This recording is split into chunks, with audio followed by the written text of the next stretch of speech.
Welcome to Bigfoot and the Bunny. This is a couple's journey into the mysterious, the unknown, and the paranormal.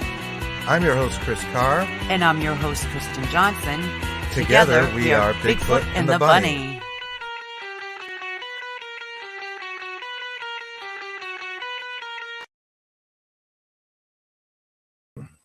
Right on. We are Bigfoot and the Bunny. I'm your host, Chris Carr. And I am Kristen Johnson. And how the hell are you doing out there this Saturday night?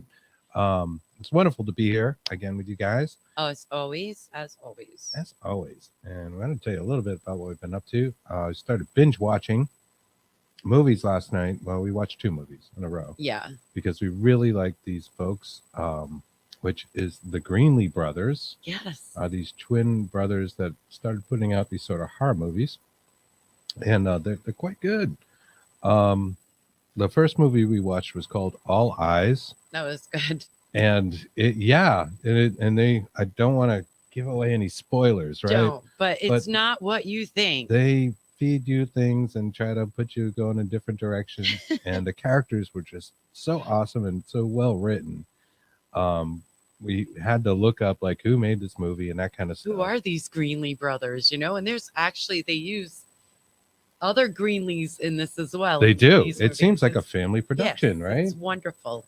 There were all sorts of Greenlees in the credits, but apparently it was started by these twin brothers from, I believe, Oklahoma, or they went to, from Oklahoma, went to University of Oklahoma for film, and they had another movie that we watched right after that we were able to find on Freevee and Tubi, which are great services, by the way, and they deserve their own little nod because they don't charge you anything. They have commercials, but they have some really good stuff, especially if you're into the paranormal.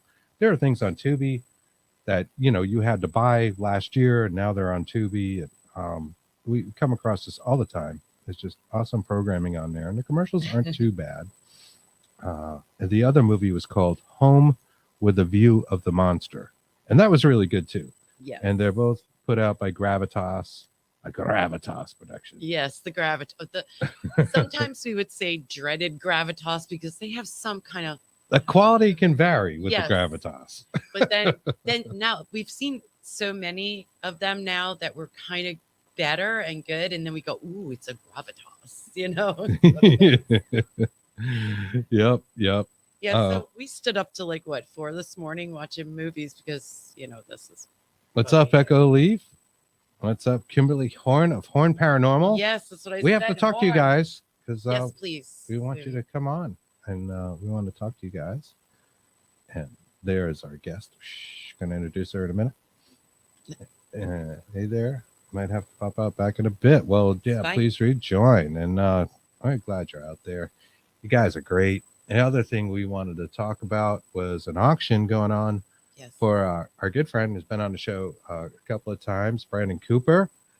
And the auction is being put out by Supernatural Inc. and Kira Coffin. And I'm going to paste a link in all our chats. What's up, Scott? What's going on? Scott. To check this out. You guys saw Brandon, Paranormal Shaman, is on our show. You probably know his story. He's ill. He's trying to help his family, and I think here I'm going to put it out in the chats. Do check out this auction. Some amazing stuff, and this is being put on by some amazing people, and we're happy to promote them in any way we can. Most definitely. I'm going to throw this out in all the chats. I'd appreciate it if you guys would check it out. That's what I'm going to say about that. Hello, Anne-Marie Young. Hello, beautiful. What's going on? Kimberly says the auction will have some great stuff, including one of our EM pumps and an SLS. So there you go, SLS cam. Yeah. Awesome. I'm so happy with you guys doing this stuff. Echo says, great, Brandon, heal. That's right. Yes, please. They're sending out our positive and healing thoughts to him. Yes. So, without further ado, let's move on to getting our guest on the show. She is the author of We Are All Children in the Wilderness of the Afterlife, a guided tour through a haunted life. Her name is Sysco Murdoch.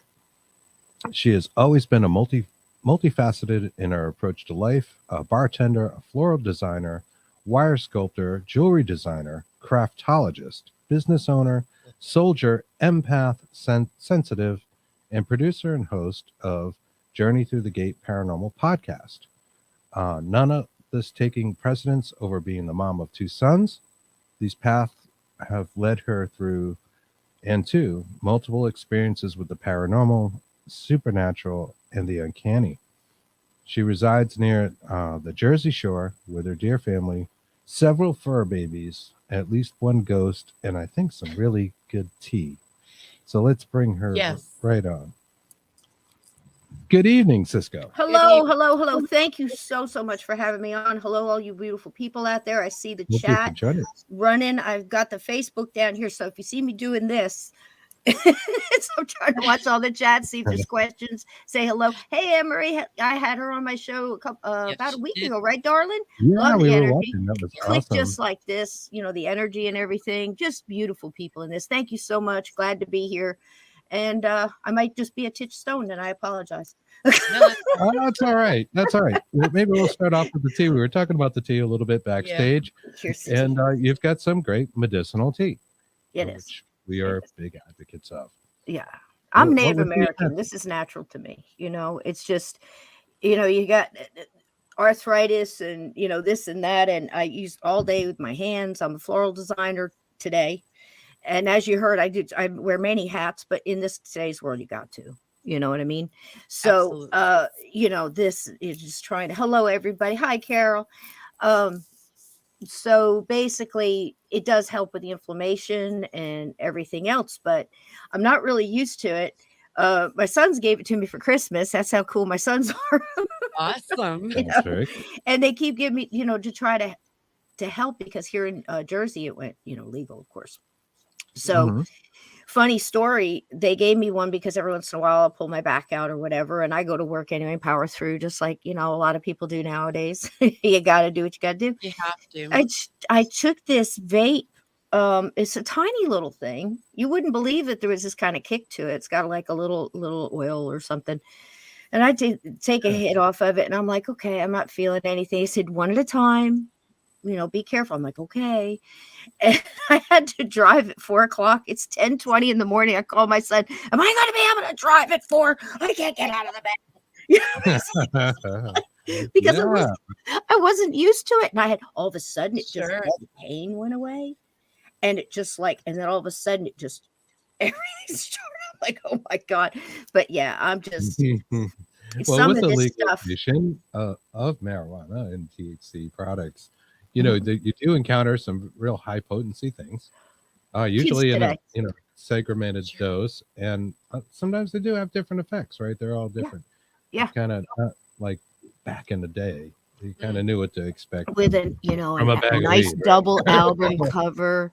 And then you hear the needle just hit in the beginning of the album, and here it comes, and you open it, and you're rolling on the album cover, reading the lyrics if you're lucky enough to have the lyrics on the inside of the album cover, leaning against the bed on a pillow, looking at a poster of whoever it is that you fell in love with that year. But that was like the 70s. Or 80s, like Tiger Beat posters or whatever. I remember that Teen Beat, Tiger Beat, Hit Parader. Wait, wow, we're doing ourselves. Cream. Back in my gosh, Cream was my favorite. I was never a Mad magazine chick. I was the Cream magazine. I liked the style. It's so different. Everything is so different now. Rolling Stone is different. They're all different. The internet changed a lot of things. Hit Parader was a good one though. Yeah, but they'll never know the joy of being able to buy that double album. You know what I mean?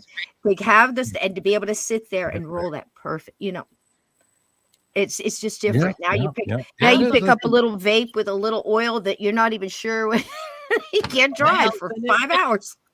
I do like that it's measured though, and you know what you're getting into, and it's all good. I mean, that's great. Whatever makes you feel better. But I can hurt anybody for sure.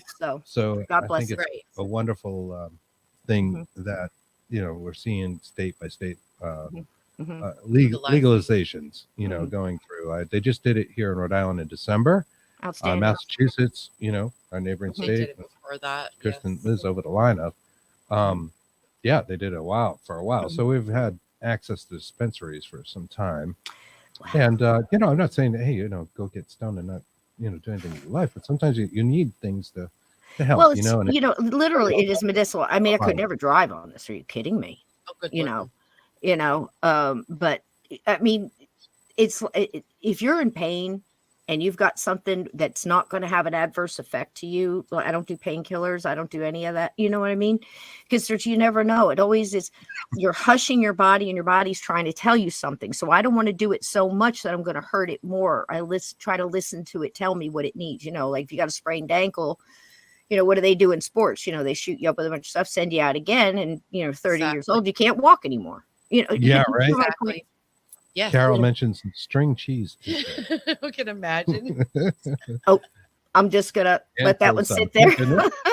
Yeah, Aunt Marie, I know what you mean, sweetie. I know what you. Yeah. But it also means you can help other people too. I had a lady come in today, and she was talking about her husband and his hip, and the storms that are coming, the barometric pressure, and all that kind of mess. And I just kind of looked at her, and I said, do you believe in any kind of herbal thing at all? Because she took the man to the doctor, and all they gave 2 painkillers and sent him home, and they're pretty strong. So Yeah. obviously he's not gonna have any pain. But what are you doing for what's causing that's my big thing. Go for more what's causing it. Fix it. a Band-Aid, right, than Right. anything. And there's a It's spiritual and psychological side to that as well. And sometimes if you work some of that out, some of those pains lessen anyways, right? Amanda Jane Norton says hello from the UK. Well, hello, Hello, all you Amanda. beautiful Oh, people. Thank you for joining hello, us. hello. It's quite a bit later Yes. tonight. Wonderful, Appreciate you wonderful. joining our chat. Thank you. Yes. But your book sounds really fascinating. I love the It's a title. hoot. We are the It's a children of in the wilderness of the afterlife. I know I got a guided copy here tours to the somewhere. haunted life. I have to imagine. Yes, and it's available on Amazon. We got it down there in the ticker. Yeah, in Kindle and paperback. Thank you You've so had- much for doing that. That's very nice of you. Very welcome. A lot of experiences, probably going back to your childhood, that have led up to the writing of a guided tour. Absolutely. And a wonderful man that I brought him along with me as a caveat. He kept pushing me to write a book. His name is Steve Stockton. And he is kind of a keeper of the stories. He's Appalachia, Tennessee. As a young boy, he definitely get him on. You're going to love him. He's going to love you. But so basically, long story short, keeper of the stories. He wrote a couple of books and wrote these stories down that he got from a lot of the folks that were in and around his town and that he had met through his life. Wonderful, just pure unadulterated. This is what happened to me, but don't you tell nobody. That kind of stuff. And I saw this and this happened, and we got along great. Zariah asked Kath from Where Did the Road Go got us together. And I think the first time we got together on the phone, we talked for like 7 hours because it just click. The energy, the adrenaline just flowing. And he said, Sysco, these stories, you got to write them down. I'm like, I never wanted to be that person. It's in my book, read my book, do my book. And he said, honey, when you're gone, they'd go with you. You have to do something, at least, tape them or something. So I said, how about this? The way we talk, I want to try something different, because I would say a story and he goes, that reminds me of the time, this reminds me of this story. And that's why we back and forth it. So how about if we do this? I'm going to write a chapter. I'm going to tell a story. And then I'm going to send it to you, and you're going to tell your story right behind it. Your reaction, your pure raw reaction to it. I don't want to see it till we publish. That's how much I trust this man. And I mean, I don't do that with, but I mean, can you imagine? So we went all the way through, and it came out beautifully. And he said, if you want me to change anything, I said, don't touch a word. I wanted your actual reaction to this, and it might have been something as silly as, that reminded me of the time the lizard ran up my daddy's pant leg, and, or whatever. It doesn't matter. Just put it in there, because it's also we're trying to get to the purity of it.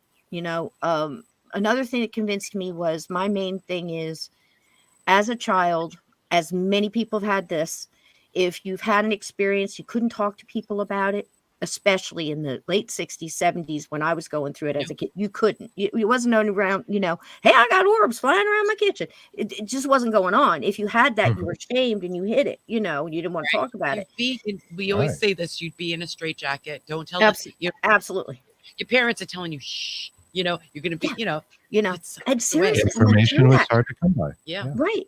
And I'm digging around, trying to figure out, what the heck, what's going on? I want to learn about this. So when I got old enough, school libraries, always looking for the real, the occult, or you got to dig through. Boy, you want to try to sift. Yeah. Trying to find, I found Hans Holzer. Hans Holzer. Yes. Yes. And I was, my God, I was in a youth. Sorry, I don't mean to interrupt you, but I'm just going to say, I keep a compass, like an old school compass. Yes. In our investigation bag because of Hans Holzer. I love him so. I do. And I mean, see, that's your original EMF detector, really, right there.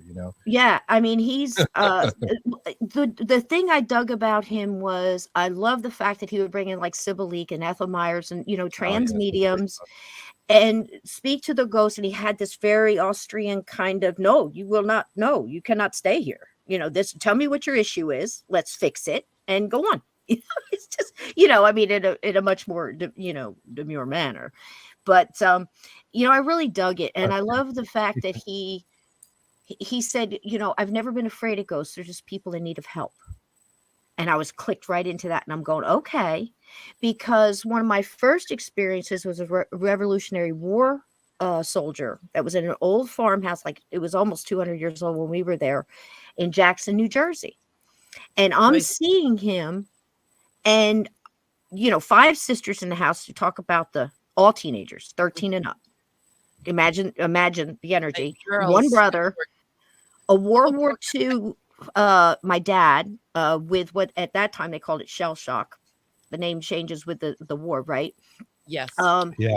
Fixed that with alcohol, which caused his abusive, violent outbursts like crazy and manifested that. So you didn't stir the pot.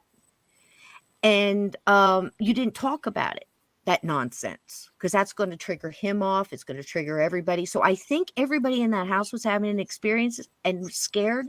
But as a little kid, and I mean little, toddler, and, I never I should be startled maybe, but afraid. No, I felt bad for him. You see what I mean? Anytime I saw him or got a glimpse or felt him go through, I felt the anguish and the fear and the anxiety, the confusion. I had no idea that was empath as a kid, Mm-hmm. And when we moved, I left him behind. And I think I've been trying to save ghosts ever since and trying to understand why they're so misunderstood via Hans Holzer's thoughts. They're just people in need of help. Does that make sense? Oh, it totally makes sense. And in fact, that's a common message we get when we do our spirit communications, whether it's a haunted location or really wherever we are. If we're attempting it, we hear the words "help me" often. Yes. And it's always a thing I like to toss out to people that have experienced this and say, what do you think they need help with? And we try. We try. And they try back. We tried doing crossing things and that kind of thing.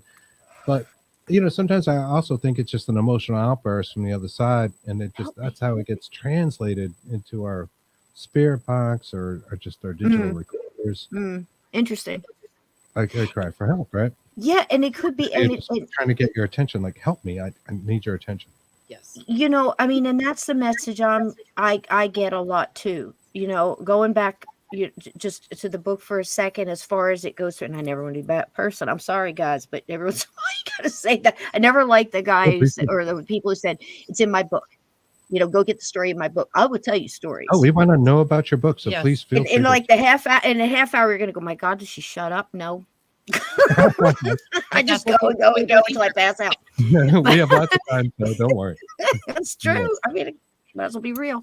So that's the thing. Absolutely. Is I wanted to write it for the people that were like I was when I was a little kid looking for answers. So I tried to make it as precise as I could remember without filling in the blanks. If I got to a point where I'm like, I don't really remember here, I didn't embellish. I just said, I don't remember what happened next. This is what it felt like. This is what it smelled like. This is what I heard. So that little kid looking for help that has abilities and has nowhere to turn or doesn't know which way to turn, which road am I going to take? We're at the crossroads now with abilities. You know, you could get sucked into this side over here because you want to belong. And then before you know it, you're up to your neck in dark stuff, you know, or whatever.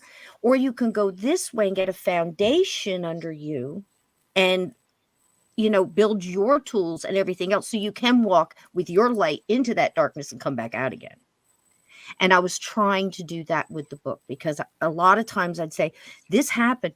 I don't have any idea what it was. And I'll tell you something interesting. It changes all the time, or it adds on. Oh my gosh, it was deeper than I thought. Because do you realize, you know, how when our consciousness changes and things are better accepted into our mind and our, you know, and our understanding, and those puzzle pieces snap? Because for years I thought, okay, it's possible my dad in that situation with the farmhouse, when he walked in, did something that existed there stir up his energy and make him worse?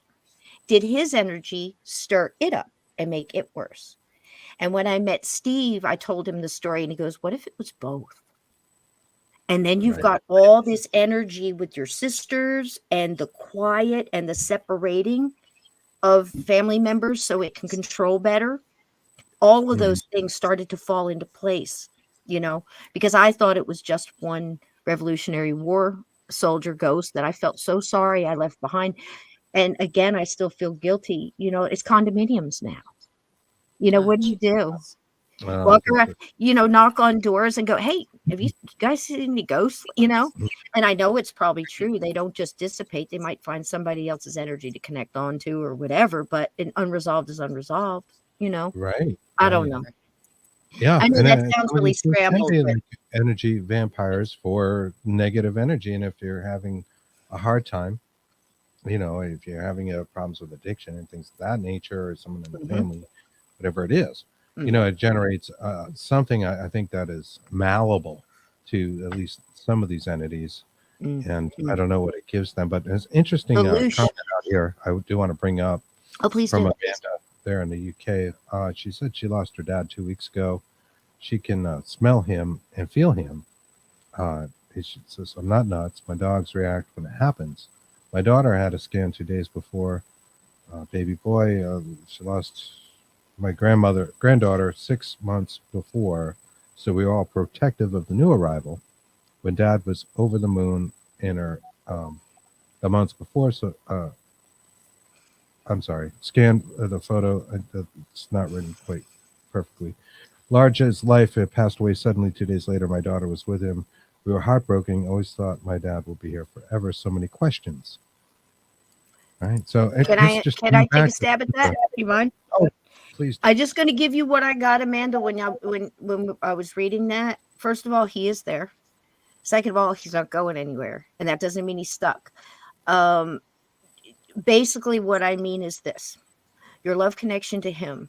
There's a fantastic movie called The Ravine. I highly recommend it. It's free on YouTube. If any of your mods or anybody you just wants to throw up that link, it is free on YouTube. It is called The Ravine. Now, this movie will take you through what actually happens with the spiritual warfare we're in and everything else and the crossroads you get at, okay? But what it also tells you is life is short and love is long. Love never dies and that connection never dies. So what I'm also feeling is that he is kind of hanging around, not stuck, but hanging around and tapping in because he wants to be there. He's not going to miss anything. And just know that, and maybe reach out, like when you see your animals react and you smell them go by, tell them in your own way, let him know, I know you're here and I love you. You go do what you got to do, but come back when, you know, the baby's born. Come back to give me a hug. Come back and show me a sign. You know, maybe tell him to leave you a a coin in a locked car on your seat, or a feather, or turn a picture over, whatever they feel like they want to do, and you be reacting to it with the first feeling you feel when you see it. Don't talk yourself out of it, and just keep sending that love energy back and forth, and you will create that path that's easier for him to come in and connect to you, because you're here tonight. And maybe you're going to be that that light grounder for your family, to keep reminding people he's right here. He's right here. Does that make sense? Yeah. She's Anne Marie having a Young rough commented time. he was in the picture of the Mhm. ultrasound. Yeah. And that's your message. There you go. That's, There you that go. seemed And I think you're going to still get messages, because comforting. dads, I mean, that love, that connection, it's not, it doesn't stop. And it's hard for us. We were just talking in this beginning. I just lost somebody extremely close to me. I mean, this one, I've always been really pretty darn good at helping humans, cross, either ones I knew in life, or, on the other side, that, you know what I'm saying, earthbound spirits. But man, when it gets close, it's so hard. And you have to keep reminding yourself of all the things you've said to everybody else that was going through it, but when you're going through it yourself. But I had to remind myself that it was his time. I had to let him go, because he was staying back to take care of me.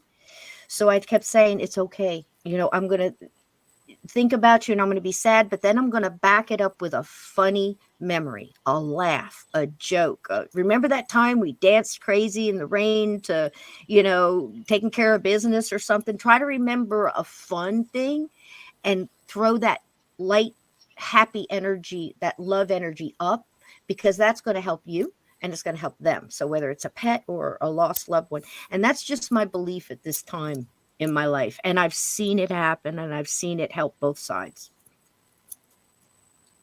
She did mention something about sleep paralysis and having that as a child. And I'm just going to comment on that. I've had experiences with that. I've had an old hag experience. These kind of things. We talk a lot about the old hag, because I don't think science explains her well at all. Nor do they explain sleep paralysis very well. Know how to. I do think Yeah. when I had that experience, I was probably going through a rough time, and some other people have told me this, including Anne Marie Young out there, that they were at the time, and it might be, I don't know. I think you have to look at the big picture with it. Are the beings real? Oh yeah. Is she real? Yeah, yeah. I think so. There's just no way that this archetype, as she's called in Jungian philosophy or psychology, is going to be identical to just thousands and thousands of people. It just doesn't make sense to me. Not sure what your thoughts might be, Sysco, on sleep paralysis. I wanted to throw that out there. I don't know that much about it. I know people that have had it. I don't recall ever having it myself that I remember. I have had family members that have had it.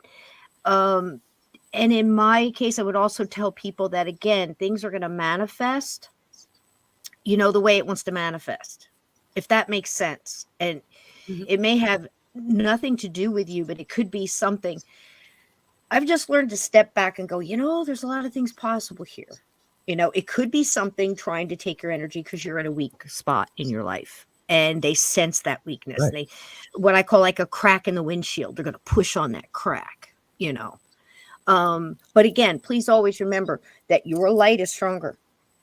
You're always, you are the one that has the power. Don't let anybody tell you different. You can put darkness out with a spark of light, and you just got to know that and just believe it and just reel that truth, because it is, and it's true.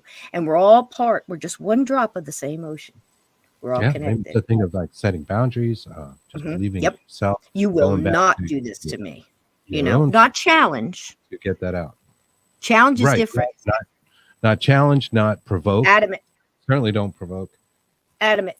You will not do this. I'm, whatever where your light strength is, whether you're, your divine light or your source, whatever, you stand firm in that. And this is not, and of course, if you need extra help from the outside, you reach out to that reputable person to come in. And maybe I had a lady who does this for a living and got really overrun. And I'm like, okay, well, I've got a friend, I know Bill Bean, wonderful guy, and very busy in the past couple of years, he's been very busy. He's a demonologist. And, it's so funny because we went to the Gettysburg Bash, wonderful Pam and Steve Barry in Gettysburg Bash, wonderful Mhm. for wounded warriors and children with terminal illness. It's a great thing. I think it's happening in July. So come on down or over or sideways or up or whatever. But anyhow, a friend of mine went in to see the seminar, and it was demonologists and exorcists and things like this all giving a seminar. There's like 10 of them up there, and I went and I sat down next to my son. I said, "How's it going?" Because I walked in a little late. And I said, "How's it going?" And he said, "So far it's pretty darn interesting." He says, "We've talked to 7. 7 have gotten up and done their speech." And I said, "Really?" And he goes, "Yeah, you won't believe it. 6 of them, Bill Bean saved them." Like, I understand. Bill Bean was the one that went in there and got them when they needed it. And then he always tells you, now go back and pay it forward. You know what I mean? So, I mean, it's a wild world out there, and I got into this, like I said, to try to understand what was happening to me and Yes. other people, and then try to unravel that basket of yarn, because now you've got a bunch of balls of yarn and they're all different and they're all different colors and it's all in this basket and they're all tangled, and you're trying to unravel them as best as you can to understand these different things. And when I got to this end of it, I just said, there's dark for sure, and a lot of things are just focused there, and I wanted to focus more on the miracle of it all and how cool it all is, and some of the things we're missing, and to understand that we are all connected, and that energy connection, that love connection, and through the years I've talked to so many people, and both living and dead, that's the number one message. What the dead are dying to tell us is that there's more to this. There's so much more. And it's so simplistic, yet a little complicated. And there's obviously rules. There's obviously something going on there.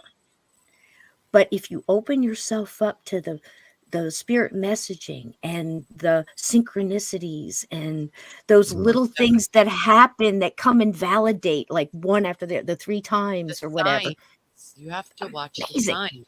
Oh yeah. Right. It's so amazing, and if we realize, I don't know if you guys have ever heard of Danny Brinkley, but he's wonderful. I mean, I think he's at 2 NDEs or something. He's crossed over. He got hit by lightning twice, at least twice, maybe 3 times. I'm not sure. Don't misquote me. But he the whole thing was the first time, he came back, and he was a Marine of Vietnam. I was a soldier, so I understand military, and we kind of connected there. But the whole thing is he, admittedly, he was alcoholic. He liked to party. He did coke. He did all this stuff. He wanted to race and do all this stuff. Of course, coming back after the war, he was a sniper. And the stuff, our vets carry, I can't even express to you, because I do that kind of help too, which is why I get used to talking to the other side. It kind of works out a little. It's all therapy. And so he said the first time he thought he had it, but he fell right back into it. Second time, he was a little less arrogant, but he still fell back into it. Third time, he was good. So now he goes around and he hugs everybody. And this one guy told him at a party, he goes, "Boy, you're a hugger, aren't you?" I said, "You're going around hugging everybody." He goes, "Dude," he said, "Man, I'm not hugging you. I'm hugging me. Because when I get over there, I need all that. I want that love enforcement. I want to feel those hugs that I gave, and to feel how you felt when I gave it to you, whether it was surprise or surprise warmth, or, or it just made you melt with the energy, whatever, because that's what it is. And if we understand what we Giving do to love others, and we're going to being feel it. grateful for things Yes. is almost a selfish act in a way too, because those things do come back to you, right? When you see somebody that you like, or just I was thinking about this earlier today, so it's good timing. That you just, I don't mean like in a sexual way. I just mean like just somebody you like, whatever reason, your friends, you look at them. A lot of times it's something in yourself you're seeing in them, or something that's complementary, right? And so in a way, if you could look at it like you're liking yourself. If that makes sense. That's very cool. It's very cool. But what you just said there, And again, let me make this perfectly clear. I am no expert. I know after 50 some years of researching this, and I can tell you that's a solid statement, because I can remember being at the age of 9 digging around and trying to figure out what was going on. Because again, I couldn't talk to anybody. Little bits here, little bits there, little bits here. Because even my Native American grandmother was Lenape and Cherokee. She couldn't even really converse with me very much about the Native traditions, because she had grown up at a time where you hid that, especially in the East. You see, you feel what I'm saying? So when she Yes. would take me out to tell me about herbs in the woods, she'd look around. There'd be nobody around. And she's looking around, and she'd lean in, she'd whisper it to me, because it was a That's terrible. serious time. Horrible. But she told the right one, because I got a big mouth. You know what I'm saying? And I wore it right out front, and I wear it right out front because my grandmother had to hide it. Even her name, beautiful name, Winetta.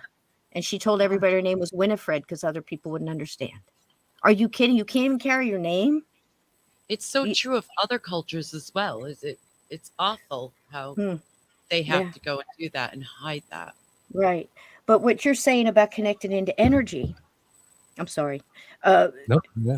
That's the way it happens, I believe, at this point in time. As I said, I'm no expert. I learn every minute and then I forget it. So please don't think I Life am. is a process of learning, right? Right. You know, and so I am at this point in time really starting to dig the idea that ghosts connect into an energy that they recognize in themselves, like you just said. But that's why I think they're so misunderstood so much, if you think about it. Because okay, here's a good story. This describes, I don't know if you guys know the actor Michael Madsen. Okay, Reservoir Dogs. He's the one that was dancing stuck in the middle with you, right? Yeah. Right. I love him. Right. That's what my dad looked like, by the way. If Robert Mitchum and Michael Madsen had a son, it would be my dad. That's what he looked like. That's why he got away with all the stuff. Now you get it. So just saying for the ladies. So the thing is he told a story, and I love Kim Russo. Now I'm going to tell you, there are people on TV that are real, and not everybody. I'm just saying, not everybody, because I know some of them, and some of them are absolutely wonderful, talented, gifted souls that really try to do their best to help. And Kim's one of them. So Kim does a story of celebrities ghost stories revisited, kind of. It's a haunting, the haunting of Michael Madsen. So you can go look this one up. Okay. Quick thing that happened to him. He was shooting on a set, put him up in a motel. You might have seen it.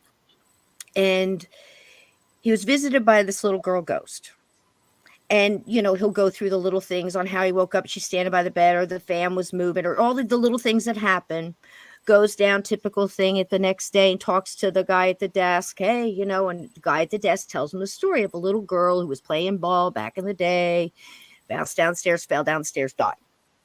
So Michael goes home thinking that he just saw the ghost of the little girl who died falling down the stairs. At the time he was shooting, he really, wonderful dad, wonderful father, family man, missed his family, and was night after night, you know, he'd call his wife, he'd talk to his kids, he'd miss his kids. He just wanted to go home and be done with this movie. Now, a couple years later, revisited, and they go back to in the haunting of, right? And found out the little girl he was seeing was not the little girl that died, that fell down the stairs. See how the stories can mess with the investigation? Do you see what I mean, though? When you have a preconceived notion of who you're going in there to talk to, it can be a problem for paranormal investigators, if you think about it. And, you know, and other people too, where you go in there and families, they go, oh, that's just Willie. He died in the, you know, in the field back in the day. You know, his tractor fell on him, and you know, we leave a chair open for him and all that. Well, you know, honey, that's not Willie. I'm sorry. It's not him. You know, but you need that. We talk about that a lot on our show. About you need that extra, the equipment and the emotion and the feeling and the abilities all together in one big. We're all combined. We're all together. You know what I mean? We're all one. So anyway, They unravel the basket of yarn and finds out that the little girl he saw was drawn to his father energy. She really wanted her to be loved by a parent. Turns out her parents were drug addicts. She was a little girl and lived there in the family, most of the time staying alone because of her parents always going out to get another fix, more drugs, whatever, with a little brother that she was responsible for. I believe she was the oldest. I could be wrong. Place caught on fire. She goes and takes him into the closet to save him, to save themselves, and they die of smoke inhalation and burn. The little girl was connected to the fatherly love energy of Michael Madsen. Wow. The little girl who fell down the stairs and chasing the ball had crossed. She was fine. So not only did this little girl go through that, but she went through being called somebody else's name, being asked about how'd you fall down the stairs? No, I didn't, no, and answering and all the misunderstanding for all these years. That's a ghost story. That's great. is. That's an awesome ghost story. Yeah. I love that. I do want to put out there. Thank you, Kimberly Horn, for the 200 stars. Much appreciated. Wow. Thank you, Kimberly. We love that. And also, I said I was going to do this. You are our first person who has done that. Yeah. What have I done? Thank you so much. Kimberly Horn sending 200 stars. We just got that. So, like the stars. That ability on one of our pages. Nice. Oh, how So beautiful. thank you. I'm honored. Yeah. Horn, I'm thank absolutely honored to be the person that happened to. So, Yeah, we take our cherry with you. all I got is incense and a skull and a spider. I got nothing to. It must be the tea. It's got to be the tea. Yeah. Lots of comments out there, and apologize if we can't get them to all of them, but we do want to hear the story and want to know how you came to write this book. And we love what you're Steve telling us. So many basically things made me. that we relate to. We love what you're saying. So. Sure. And that's what. So we did it that way, and basically, I yield to my wonderful friend and say thank you for pushing me to do it, because I never thought anybody would want to hear him. Me babble on. So I tried to stay close to it, and there's no real order. It's not like I start as a child and work my way through. I tried to group them in a way that I could reach to the listener and say, this is what happened to me. If this happened to you, did you think this or did you think that? I tried to put in, this is how my cat reacted when this happened. And I didn't even know why I was doing it. I was like 12 at the time, but I went with his lead. If he wasn't scared, I wasn't scared if something showed up. But if he got all, poofed out and hissed and reared back, and I was feeling the same thing, then I was like, oh, hey, there's a connection here. Little things like little snaps like that went through. So I thought I would share stuff like that. So so other people could, learn from it too. But at no point in time do I ever tell anybody this. I know for sure this is what it was. Or I know at the time this is what I felt. And I learned to lean more on that intuitive nature, I think, that we all have. I think really we all have abilities. It's just how much you exercise them. And even to this point, I don't think that everybody has reached what they're going to be today. You're going to be more tomorrow, because the more you go through life on your journey, which is why I journey through the gate, because it's a journey. And I'm trying to help people enjoy it more, to kick back and just kind of chill. Just chill a hot minute. Because if you're going through some bad stuff, maybe you're supposed to learn from that.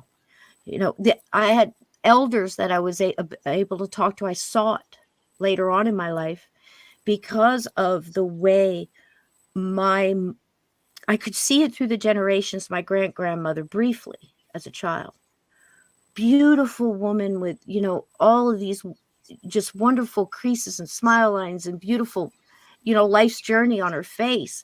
And then her daughter, my grandmother, wanted to tell me things and felt nervous to do so.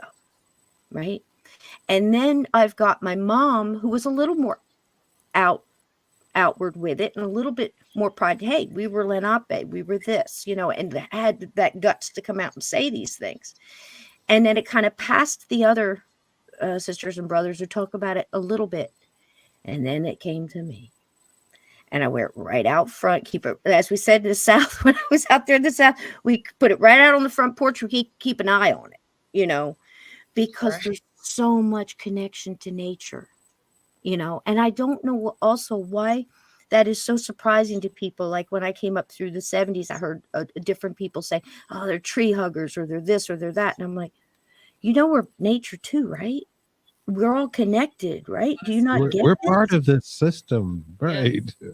And if you kill that, and it's just now that people are understanding the bees who make the honey and, all of this other stuff, we're all connected again, but that's people too.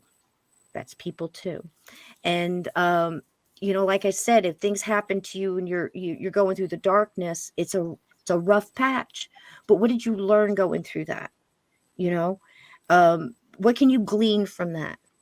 And that's why I wrote the book, because at that point in time, I felt like, again, it's all connected, and offered it up to, what do you think happened? And then tell me, because you might have that piece of the puzzle. You might have that, that happened to me too, and we just learning together. And that's why I do the podcast, just to reach out. And that's why I do it live like you do guys, because you got this. Now, there's something we haven't learned yet about your podcast. Okay. And your moderators. A hot mess. No, it's not the hot mess. We love that. No, you guys. Slinging bacon. I like to know about slinging bacon. Is love. There was and I know the pigs don't think so. I get it, but there was a young man in my chat one night, and he was really shy, and he would just throw up hearts and bacon. And one time I asked him, I said, Daryl, honey, I don't get the code. And he said, bacon is love, Sysco. And from then on, there it went. So now they all throw up emojis. Bacon is love. So it's bacon and heart, because it makes as much sense as anything else, I guess. I don't know. But there seemed to be a certain randomness to it. I know we were watching the show a couple of Where's times. the bacon emoji? I got to find this. Yeah, we couldn't find bacon emojis on our phones. Really. You'll see bacon. The fans of our show, like posting these bacon emojis. Yeah. Yeah. So, we're talking about, which is wonderful. And it was a great group of people in there. Oh my gosh, and totally recommend people look up Journey Through the Gate and check out, make some new friends. Oh, please come really over, cool. Subscribe, hit the like, all the, shenanigans goes over there. But the thing is, we have back on the comment about the tree huggers and like why people are like this. I think it's really technology. It's like the after effects of the industrial age, Aquarian times, age of Aquarius, and like we're going into a new time. And hopefully people will just learn to accept the technologies. Stop labels. Staring at the little box, the little black box in their hand. People look up 24/7, right? It's programming. It's programming. And remember that we are part of nature. I like that comment you made, because we are. And it's easy to forget because we get caught up in the technology around us. It almost puts us in another place. It separates us from nature. Well, the technology is great, and I'm not saying we don't need technology. I work in technology. Right. You still need time beans, baby. in the woods, time on the beach, time in the sun, and under. Yes. It's the rhythm of life. It really is. It's just I always really loved looking at the cultures that learned from nature, and I think that that's one thing we need to do. If you have abilities or you think you don't have abilities, watch a rabbit sometime, and just be quiet, sit down, and if you're lucky enough to see a rabbit, in its natural. I live on a wildlife preserve behind me, so watch them, and then listen to the birds, listen to the squirrels, listen to the sounds. They're talking to each other, and I don't mean just squirrel to squirrel. Yes. Their chipmunk has, chipmunk. I don't know how many different calls they have, but a chipmunk will send out a warning, and everybody pays attention. A chickadee, one of the tiniest little birds out there with the little mask guys. Yes, we have them. 27 different calls it has just to warn the other animals around them. We love the birds. We love And all it the can tell you if it's a land predator like a fox or if it's a hawk. And everybody will start, and then the squirrels start in. And the rabbit doesn't question that intuition, it runs. Mhm. We question our intuition and we put ourselves into situations because society has told us we have to, we can't hurt that person's feelings. I'm going to get on the elevator. He'll think I'm an idiot. Don't get on the elevator. Who cares what the guy thinks? If your intuition is telling you don't get on the elevator, don't get on the elevator. If it's telling you don't turn left or don't go now, don't go. The kicker is we don't often know when we get it right. We only know when we get it wrong. Yeah, that's right. It's true. That's right. It's Things go so true. smoothly, and why did they bother with that? Well, if they Right? hadn't, maybe they wouldn't have gone so smoothly. But then I if you think get about on the that when I'm elevator and stuck in something traffic, happens, for example. right? There's a car accident up ahead, and I'm like, oh, well, I'm glad I didn't leave a little earlier because I might have been involved in that accident. For Or whatever maybe reason. you couldn't find your keys, right? Couldn't find Yeah. your keys. You're angry. You're mad. You're cursing everything. You're knocking stuff over because you're going to be late for work. And then, like you said, if you had gone through that light at that time, you might have been in the accident. And maybe it was your Yes. spirit guides. Maybe it was, maybe it was a loved one or a stranger ghost that might be happening in your house that kind of knew Sure. something was going to happen. I Could call be that your higher self. Sure. I have those. I don't call them walk-ins. What do I call them? They just passerbys. That's what I call them. Passerbys. Come to the house. Yeah. Yeah, that's I like lovely. Jack's comment there. I've I seen do. a crow tell a squirrel that there was a cat hunting it many times in my backyard. Absolutely, Jack. 100%. Had a squirrel come up to me in Chris's yard while I was sitting on the porch and go, and I'm looking around going, yep, nobody would believe this if I even told them. And come to find out, there were hawks circling. There was like 6 or 7 of them circling, like, half a mile down. And he's just running around. But he came up to me, And talked to and you. did that. And He I did. said, Chris, I He was. just That don't was know weird. what to tell you. It was weird. I've had a wounded cat. As a giant owl. I don't lives in know a why. tree. I don't know why this reminded me of this, but I had a wounded cat. I was living in an apartment. It was second floor. It was one of those on a cul-de-sacs. It was, apartment blocks, whatever. And I'd seen this cat every once in a while. It just wasn't at a time where he was always far off. It was easy to see because it was all white, even though he was feral. And he must have got hit by a car. Never once was I close enough to him to, feed him or pet him or anything like that. We didn't have any kind of camaraderie going on. It's just I had recognized him a few times. I've seen him. And one day I opened the door. I had a feeling. Open the door. Okay. Open the door. There's a cat. Got hit by a car. Found me. Me. It's not like I had fed him and he knew it was a safe place or it knew he Right. found my energy or something guided him. So I believe at this point in time in my life, I believe we got to leave that open because sometimes it's more than one answer. Most definitely. Yes. Does that make sense? Yes, it does. Because I think it's simplistic again, like I said at the beginning, but complicated at the same time. We're trying to understand all the levels. If you leave yourself open to it and go, it may be this as well as something else, but maybe that something else will reveal itself when my consciousness is ready to understand it or when I'm supposed to understand it or get it at that time on my journey. Yeah, Does it's that like a make matter of, wrapping our tiny conscious human brains around the Yeah. situation. So hard. Chaos magic says things like, everything and nothing is true. And we talk about things like past, present, and future all happening simultaneously, which would just be too much for us, I think, mere mortals to even handle. Mhm. But may be true on the other side when we are just the Mhm. consciousness and Mhm. not dealing with the physical aspects of our existence. Mm-hmm. And yeah, I agree.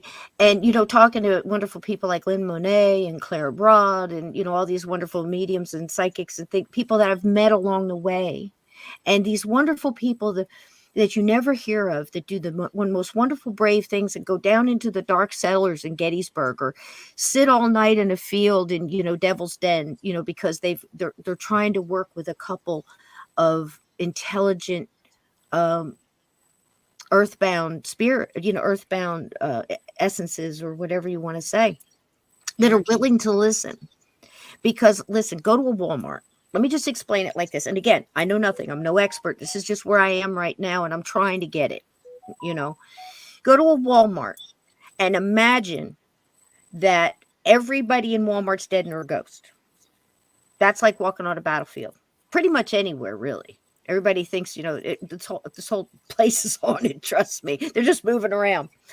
But now you've got to go up to this stranger and start talking to them, get them to trust you, connect with them somehow, understand what's going on in their head, see where their energy is at, and then tell them they got to go do this or do that. Or would you like to cross? Because it's free will. They don't have to.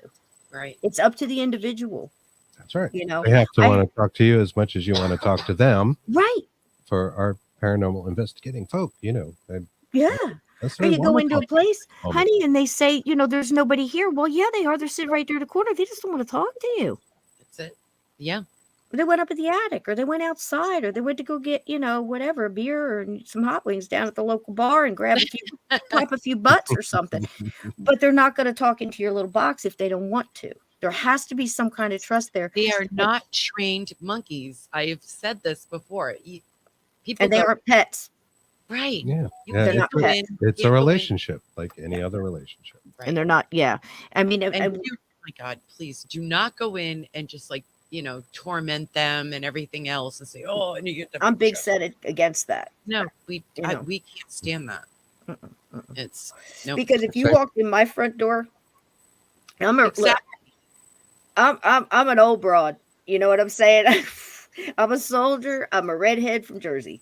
You walk through my door and you start going, bang on the wall and tell me this. Yeah. Are you here? And all this other stuff. Some things are going to happen that you're not going to like. And I think that's what it's like. Again, going back to Hans Holzer, ghosts are just people in need of help. And like you said, Chris, with, help me. And it might just be the energy that the equipment is turning in to help me, because that's the energy they're picking up. But it also just might be that they want help. But if you get an EVP that says, help me, it doesn't mean it's George that got hit by the tractor. We don't even, could have come in with you. Could be somebody that's attached to you and just at this moment was able to speak, or somebody came in with somebody else. Because we all know when we go to see a medium, if you and I, Kristen, if we go down to see so-and-so, what the heck, and they're going to do a reading, my people are going to be with your people. And they're going to be talking and jabbering the whole time and, hanging out in the background. An expression of emotion, and maybe not necessarily need help, but something they're feeling. Even in a residual sense, it could be that, right? Just a psychic imprint. Yes. And how does that psychic imprint come across? It's telling some story, but what does it come across as? Emotion. And what does that emotion translate to on your spirit box or your digital recorder? Maybe it's helped me. When it covers a lot of ground. And, it's hard to say. You can't always take the things literally. Jack Kilowatt says there's a tribe in South America who don't have a past or future tenses. It's true. They only speak in the now. And I like that. And that reminds me, I know there's a native saying called taxa that it's a way of saying goodbye, but it's never a goodbye. It's just till the next time. Kind of like aloha or see you again. That's very big in a lot of cultures. I'm noticing that. I'm picking up, a little along the way. I love period movies and, things like that. And, gosh, you can pick up stuff from Peaky Blinders for Pete's sake. Just pay attention because stuff is in there. It doesn't have to be a spiritual, whatever. There's stuff, and the little sayings. And, there's so many like that in Peaky Blinders. There's the gypsies mixed with, a lot of different cultures there. And not a bad series. Season 1 was my favorite, though, if you got any Peaky Blinders. Of what? What if Season 1 our friends on Facebook was just talking about Peaky Blinders, and I'm not familiar with the show, and they're saying like, why is it? I order the Peaky Blind. Basically, it's Blinders. It's in Dublin, and it's like a gang that comes up in a family. They come from gypsies, and they're just bootlegging and all the the ruckus and guns and whatever that goes with it, and a lot of interaction with all that. But it's the sayings and the culture that I dig, because I love learning about that. I'm watching Midsummer Murders now. off the inner tubes, and I can't remember names, so I just make stuff up. Is that okay, guys? That's Because Oh, I'm are perfectly you just fine. gonna. kidding? We do the same thing. You're in Don't good try to company. keep up. Don't try to keep up because I'm Oh, batshit. You know what? so So, funny. so, but I'm picking up little things here, and I think it's so quaint and cool. Some of the little cultures. And I think we've really lost a lot of that. I think it's so important to reach back or start your own kindnesses, if you know what I mean. I think people are really starting to do that lately. They're finding little things that they can do. Putting something on their neighbor's porch and not trying to get recognition for it, just to do it. Little acts of random kindness or whatever you want to call it. Sure. And that goes back to the hugging with Daniel Brinkley. Think about this, folks. You're out there listening. Just close your eyes a minute and try to remember that split moment feeling when a total stranger holds the door open for you when you're going in a Wawa or a 7-Eleven or a Quick Check. Just that brief encounter with a total stranger, an act of kindness, and hopefully you turn around and say, "Thank you, man," or whatever. And just that connection, that spark of energy, it's that goodness. And a hug is even more. And that's what I have to go in and tell these soldiers, because that's my gig. That I go in and I try to help other soldiers stuck on the battlefield, because I'm still That's trying to help that one. No joke, the Revolutionary War soldier that I couldn't help, and plus leave no man behind, and my whole time in the army and everything else, and just the chaos that's going on in their minds in that time. I mean, can you imagine? So you got all kinds. You got residual. You got ones that are in a loop, ones that are in this self-built box that they don't really know, and they don't want to leave their duty. They're just repeating, but they're intelligent. So many different levels of stuff. Then you've got these entities. Now, here's the scary part. There are entities there that are feeding off of that pain that they're repeating, and that suffering and the confusion and everything else, and they don't want you to help them. So now you're battling that, and you're trying to help them, and you're trying to get them to listen and to trust you. And you're speaking in 2023, and they were 150 something years ago. years ago, right? So it's the same. It's not the same. Exactly. Yeah. see? Yeah. I have to imagine a lot of it. understand Again, just go back to that point about, an emotional outburst. Your communications, like you're going to articulate it in the English that you know today, but it's really the Right. emotion that you're feeling behind it that maybe is what transcends Mhm. the veil, if you will. Mhm. The difference between the Absolutely. here and the liminal places. Absolutely. And then you've got to also, if you're their loved ones. I mean, I was on now keep in mind, guys, I don't go seeking cases much. I kind of leave it up to my guides, because I don't know what the heck I'm doing. You know what I mean? I figure if I'm supposed to be somewhere, they'll figure it out and they'll make me go, because they do. I mean, it happens to me all the time. Or somebody will call me and say, "Sysco, can you lend a hand over here? We need a little light. We need a little bit more Native American." I'm simple. I don't know anything about equipment. I got dowsing rods and me. I try to use it for validation. And I don't know why that is, but every time I try to add something goes, nope, that's not you. Tarot cards, nope, don't do that. Don't do that. And they're just real pushy. I mean, it's like, no, we want you to do this, and this is your path. This is your journey. Like Greg Koss said on one of your shows, he said, we all have a different path. Sometimes we go parallel, sometimes we crisscross, sometimes we walk together, but we all carry our own path, our own journey with us, our own consciousness, our own data, our own life experience, of course, and our own abilities and what we do with them, and our intent. Number one, intent, and I think they feel that, because you guys know that if something evil's coming, you can feel it coming. Something's good coming, you can feel it coming. Absolutely.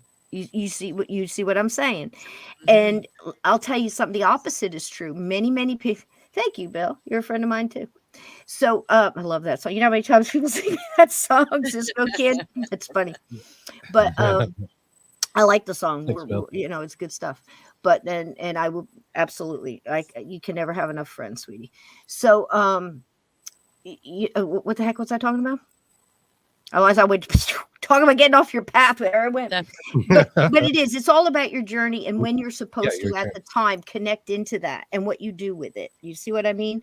My whoever's helping me or pushing me, whether you want to say spirit guides or loved ones, or I think I all collective of the good for me. I mean, I don't labels are one thing.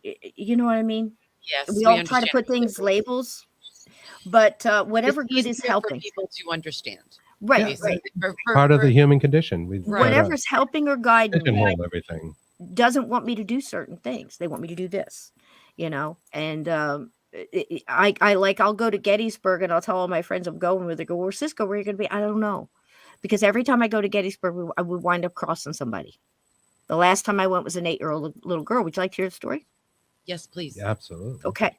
So I go to the place called Hoover House, and I believe this place, some of my friends bought it. They were led to buy it. Great story. Spirit driven, guaranteed. So in this place in Waynesboro, right outside of Gettysburg, they started a bed and breakfast. And I told them before they ever really moved in and started refurbishing, this was going to be a place, it was a beacon of light. And they said, "What do you mean by that?" I said, there's spirits there that drew you there. And again, I get no credit for this. This is what they're telling me. I'm just repeating it. They are going to use this place to bring people that don't know why they're coming, to have their loved ones meet them there, help the loved ones communicate with what these people need to hear. And they do it through multiple means, whether it be a medium that happens to be there and go, "Did you know you came here to get a message?" It keeps happening. It happens every weekend. It's incredible. And the spirit guides that hang at this house with these wonderful people that own the place actually do this. And I keep hearing it time after time after time. People are going, we just wanted to go to, see Antietam or see Gettysburg. And we wanted to stay in this wonderful little town. I didn't know I was going to talk to my grandmother, who's been trying to get in touch with me forever. This is the kind of thing I'm talking about. All love and light. Even though there's a couple of dead bootleggers hanging down in the basement that used to be a speakeasy that caused a little trouble now and then. But the other spirits in the house seem to keep that at bay until they're ready to deal with their stuff. You see what I'm saying? So Yes. It's a beautiful, beautiful place. And I go to Gettysburg, went to the Gettysburg Bash. We did a lot of different stuff and investigation and lovely meeting with everybody. And I go back to the Hoover, and that night they were doing table tipping.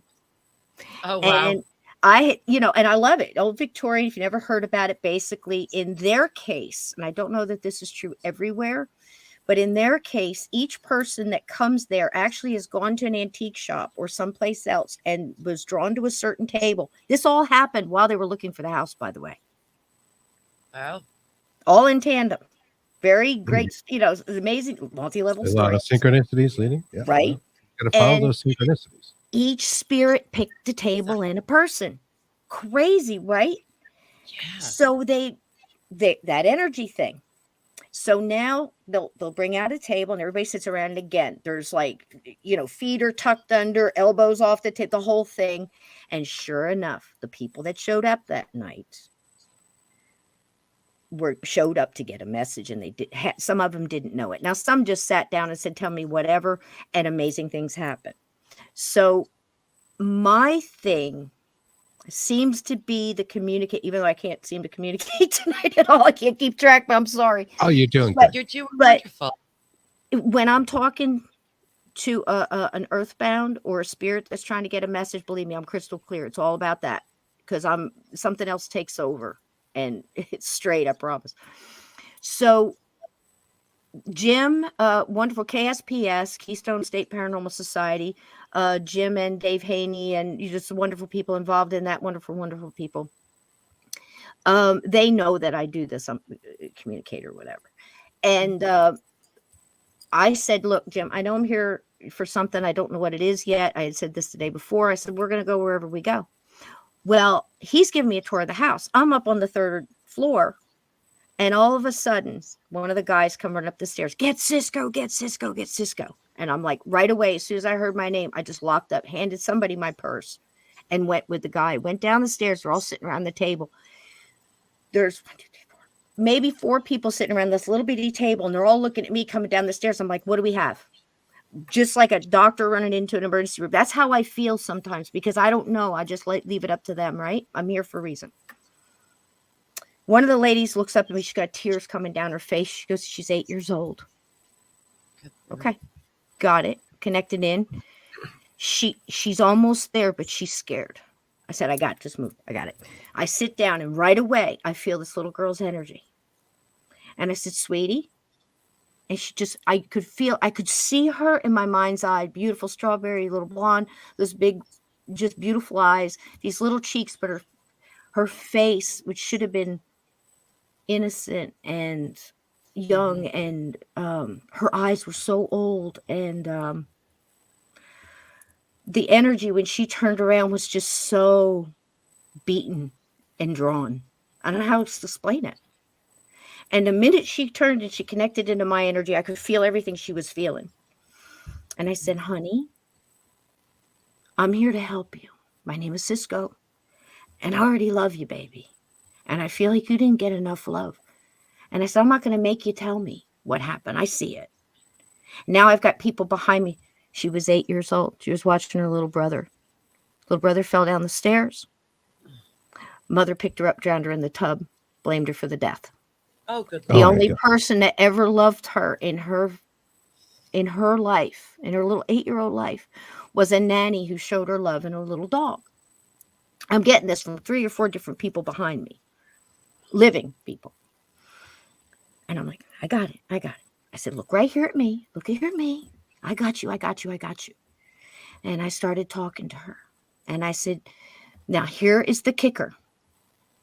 Someone who has not felt love, someone who has not connected into that light, someone who is walking earthbound, like this was like her cage that she had built for herself. She couldn't move on. She couldn't get out of it. Has lost that light connection. Most of the time, all they have to do is look up and remember, but they're looking down. And I said, come on, look, pick your head up. Look at me right here. Here we go. I said, honey, I said, do you remember, did you ever get to play outside? I get not much. This is what I'm getting. Not much. And she'd curl back up again.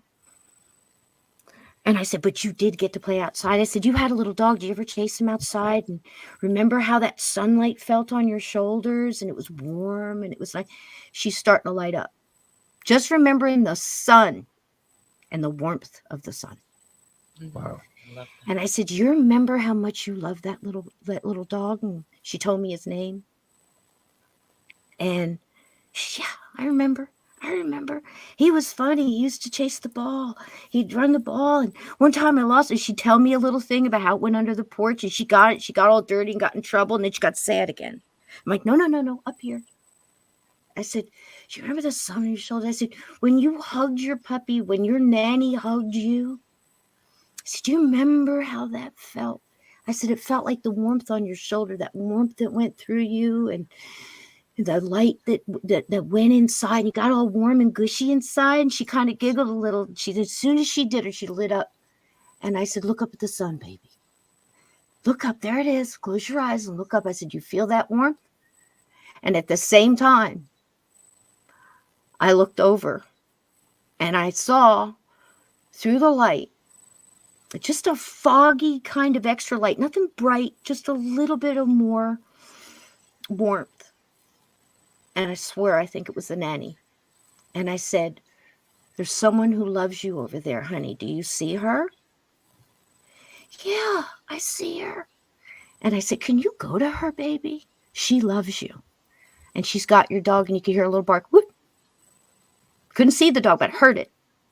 And I said, walk in the light. Keep your head up. Keep your head up. Keep your head up. I love you. I love you. I love you. I love you. She's got her. Gone.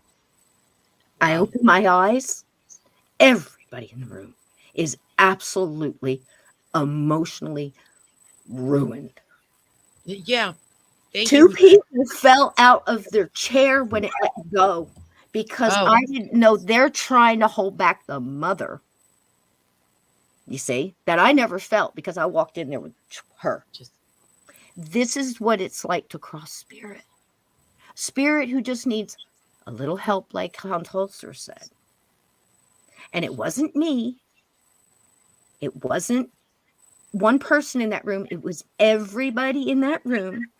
It was the timing of the spirit guides who got everybody there. And it was the people on the other side who loved that little girl enough to stick around for 130 years to cross that little girl. Because we're all Wow. connected. That's And we right. all matter. So there's one. That was amazing. It was a Thank you wonderful so much. story. I'm crying. That's great. That just happened last year. Yeah, it was incredible. That's awesome. It's- That's yeah. awesome. That was a. But you a can't beautiful plan. that. You can't Yeah. plan No, stuff you like that. can't. We actually tried to cross the spirit. We pretty sure we did. I was very emotional as I was doing it, like now, like you were saying, and yeah, Yeah. It's incredible. Yeah. It was. And I think that's what we're supposed awesome. to do, hun. I think we're supposed to help each other Just here wanted too, to while we're living. know more, feel more, and all that. And that's Yes. one of the things we strive to do because we want the answers to everything. Interestingly enough, and maybe a little more lighthearted story. Years ago, I did a guided meditation about finding your spirit animal. And some of Oh, our cool. listeners have probably heard me tell this. And I was thinking, all right, I'm going to get like a wolf, some freaking cool Really animal, cool thing. some cool Jaguar, thing, yeah. jaguar, Yes, right. something awesome would make a great tattoo or whatever.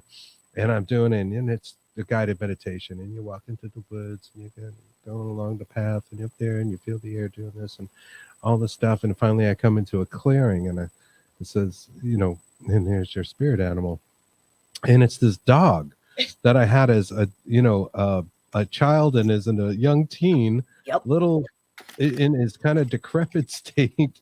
See, the dog had glaucoma eventually, and he got old, and he died when I was maybe 13 or something. I love the dog, but it was not what I expected to see. And I hadn't thought about the dog in 20 years or something. And there's what I see. My decrepit dog named Dustin. Love him, nothing. I'm not putting him down. I say decrepit, but I would have thought he was maybe in a better, spunkier look. But there he was with the He gray eye. probably came. No Hair kind of joke. screwed up. He more than likely came in the form that you would recognize him A as. spirit He's animal. probably not. Yeah, last You can't- remembered. Yeah. Mhm. Yeah. But that's how you would recognize him. If you saw him leaping up a thing spry as a puppy, you probably wouldn't have recognized him as easy. Yeah, But maybe people- human maybe not. beings They do had that adopted too. him and- Human Yeah. beings do that too. And one really trippy time, I remember being on I say a case, but you understand what I mean. I just kind of, they came and got me and I went. That's what it was. And I know it sounds really fancy to say case, but that's just not how it works, not for me anyway. And so we're all there. And long story short, on this one, we would go in and we were again trying to show people that all of it's important. The feeling, you can't, like some of these para shows, where they go, we're taking all the feeling out of this, we're doing just the science and nothing else. And I get that, but in real life you need everything, because again, that's like telling the rabbit not to be scared, or listen to the chickadee who's given the warning, I don't need to listen to him. And and even my body's telling me to run, but I'm going to get on the elevator, and then you're hawk meat. You know what I mean? Sure. It happens in life. It So actually, yeah. Does. no, I'm sorry. No, you real- go, baby. It brings up a good point, because we were talking about this the other night. It's not just when we go and investigate, things happen. We hear EVPs when we start listening back later and everything, but things are connected because we actually have a bird that says, damn it. And we have a spirit saying something behind us, and the bird's saying, God damn it. And they are right. connected. It's chirping, but it clearly does You sound like can God hear damn it. And actually, it's funny you bring that up, because I was thinking about this today about nature spirits. And that same session that we were doing where we got that, we were at Precious Blood Cemetery, where there's a martyr considered a saint by some countries, some cultures, is buried there, and there's a lot of things going on there. Anyways, Old French Cemetery we're walking through, there was also like bug sounds that were making out words and things of that nature. And you heard the bird saying, God damn it. And Damn it. if you listen to it, you'll hear it. Is it pareidolia? Is it real? And we question like how valid is pareidolia sometimes if it's being that clear, all in the same day, right? In our recordings. And I was thinking, I didn't bring this up to you, like maybe we encountered a nature spirit, something that wasn't even human at one time. It was something Just like else, an elemental. more of a an animism type And thing. sending out signals through nature. So how would that be different than, say, you're thinking of your dad loved cardinals, you're talking to your sister. This actually happened. That's why I'm saying it like this. You know, you're talking to your sister on the phone. I really miss dad. I wish there was a way I could know he was okay. And then you go out to get your car and there's a cardinal sitting on your side view mirror, and it's hanging a little longer. It's, not acting normal, because normally they would just skip right off when you made noise. Lady calls me, tells me this story. And I said, what did you feel when you first saw the cardinal? She said, I felt this like rush of love and everything was okay. And I just took a deep breath and I smiled and I said, and what did you think of? She said, I thought of my dad. And I said, that's it. Why are you talking yourself out of that? So if they can manipulate, I'm not saying the cardinal was your dad. I believe at this It's point a in time sign. that they can manipulate certain things like dragonflies or butterflies, influence certain things. And cardinal is one. And why it's used so much is because we recognize it as that. It could be a chickadee. It could be a dove. It could be whatever. It could be this. And it could also be something using that nature, connecting into nature to give, a signal out or whatever, or, elemental. Absolutely. Yeah, no, Because I some think kind of it's spirits of energy. the grounds, maybe a It's gatekeeper spirit. of the cemetery, Right. Yeah. Of nature. utilizing nature Yeah. to communicate with us. I definitely believe in that. Steve's And got a so great that's story really about cool. being chased by an elemental. If you get him, I'll make him tell you that. That The thing in Steve the Stockton, ditch. right? Yeah, the thing in the ditch. Yeah. I'll get him on for you. Steve is fantastic. He's Sounds on good. 13 Past Midnight if you ever want to see that. And he does a lot of missing persons and mysteries on YouTube. I've And heard he of does that. a lot of narrating. A wonderful voice for that. And now, see, he pushed me to write the book. I pushed him to do the YouTube, and look at him go. So I was like, heck yeah, man. But, oh, wait. So go back, and not to change subject, but go back to the thing. When I was on this case, right? So they were trying to get intuitives, medium, psychics, and stuff like that as part of the group. They wanted to see how it would go. So everybody went in, got their, wrote down notes or whatever, went outside of the case halfway through and compared notes. What are you getting? What are you picking up? What do you think? Yeah, me too. I'm getting this. Yeah. So go back in.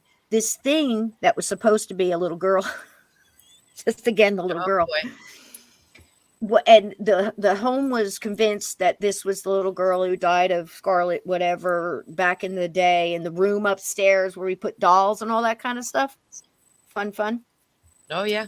And I didn't see it as a little girl, and the other lady I'm with sees it as a black moving mist that would form, try to get, like darker and then go back out again and come back in again. This is the way she described it. No. I see a young man really angry and pissed. Kind of greasy bangs too long, overhauls, real tore up, like almost like a homemade looking shirt. And he's just seething, not evil, just seething. But he had somehow found a way to appear. And, the other one saw a little girl coming down the stairs, but felt like she knew it wasn't. That little girl was manifesting different.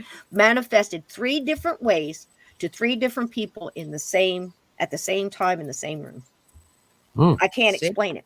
So is it the spirit doing the manifesting to appear differently?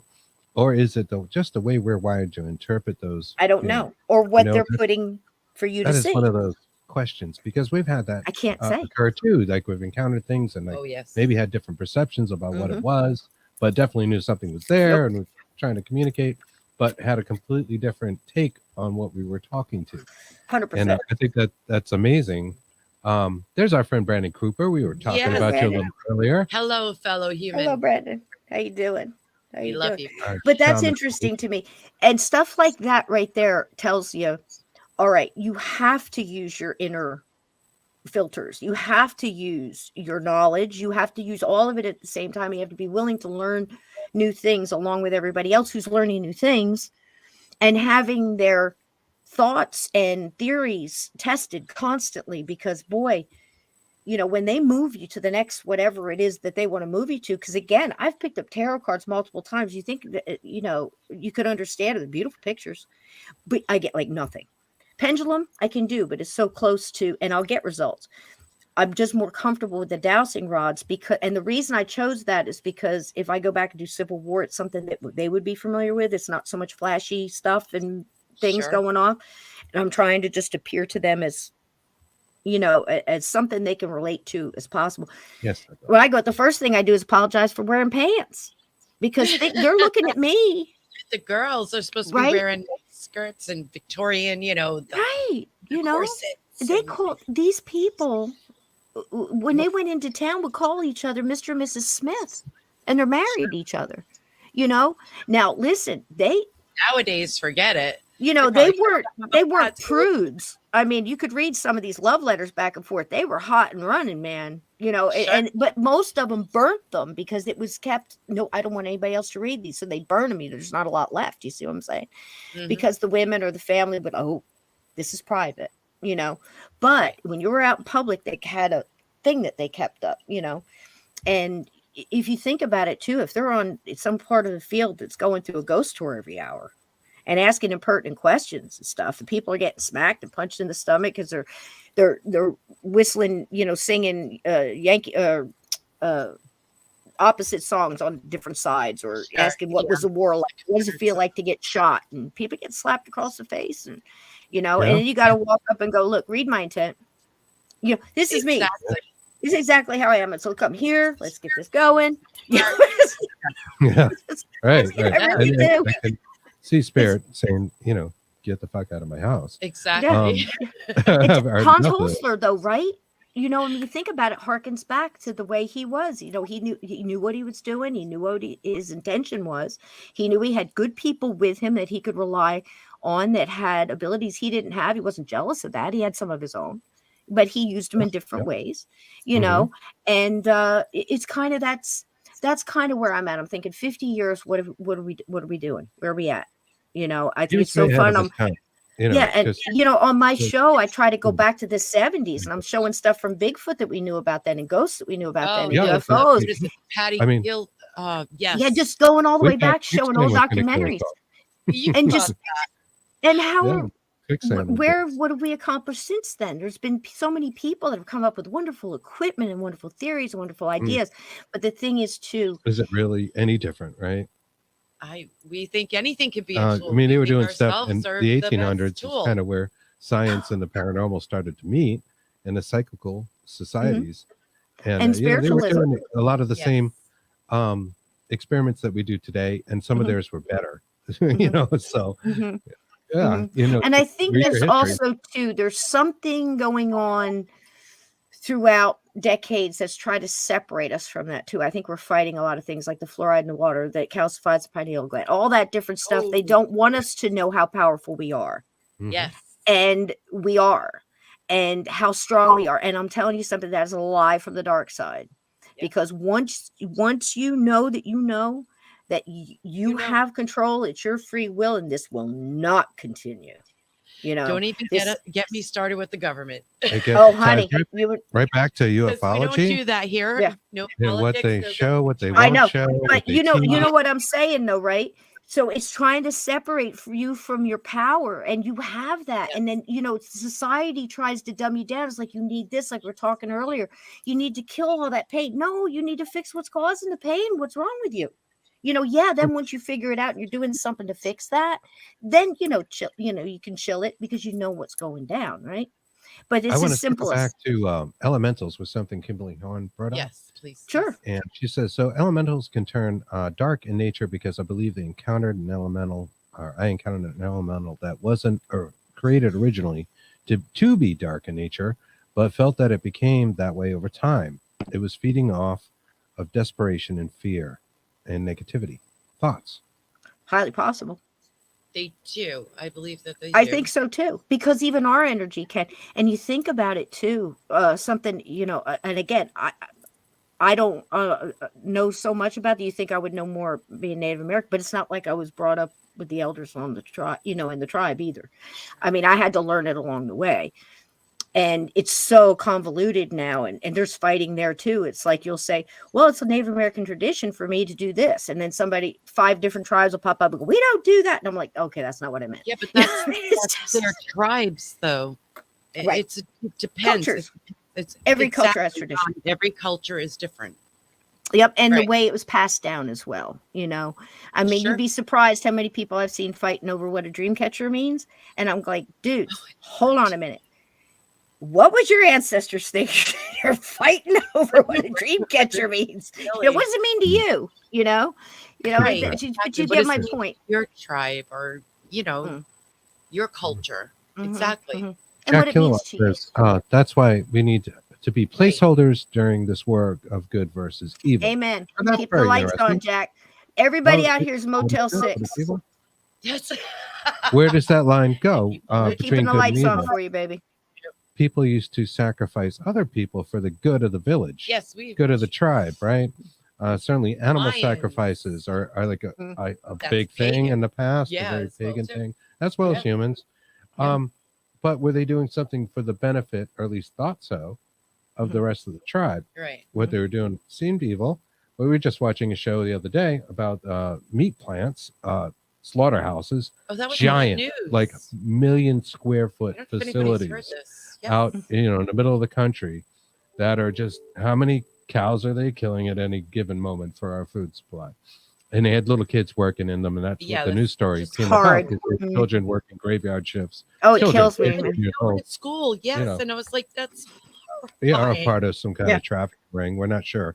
The point being, though, like, it was so much death there and sacrifice for us. Is that really good? That's what they thought. That's back why in the day. that's why we're a prison planet. As far in this is my opinion at this point now, that I think this is something. You want to hear something beautiful? This is one of the most beautiful things I ever heard. Heard it from 3 different mediums who don't know each other, that I never said anything to. So it came to me at 3 different times in my life. That spirit. Now I say most of the time when I'm not screwed up, I'll say ghost for earthbound. I say spirit for spirits that have crossed, and they might be coming back and forth as a visitation or connection with somebody. But I feel like they've evolved a little bit once they've crossed. At least it's changed. They lose their earthbound BS. You know what I mean? Sure. And they tell me now, at this time, I'm a believer a little bit in the soul group and getting together and doing something, coming back, because I've had reincarnation experience as a kid and all this other stuff. So I'm a little easier to believe that. And it locks in for me. It makes sense that we would, yay us, let's ascend to higher. I can do that better. Let me go. This time I'm going to do this, this, and this, and this. That's what I'm thinking now. And I think when you get over there and you get all that memory back, your DNA memory and everything else, you see all the pets you had in other lives, and your people, that your soul connection or whatever your group is there. It seems like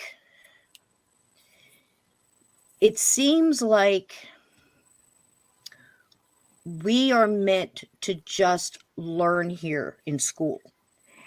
And when I say that to a medium, they say, yeah, Sysco, did you know that when you volunteer to reincarnate back to this planet, think about that for a minute now, you're automatically thought of as a hero, because this is a prison planet and it's the hardest place to live.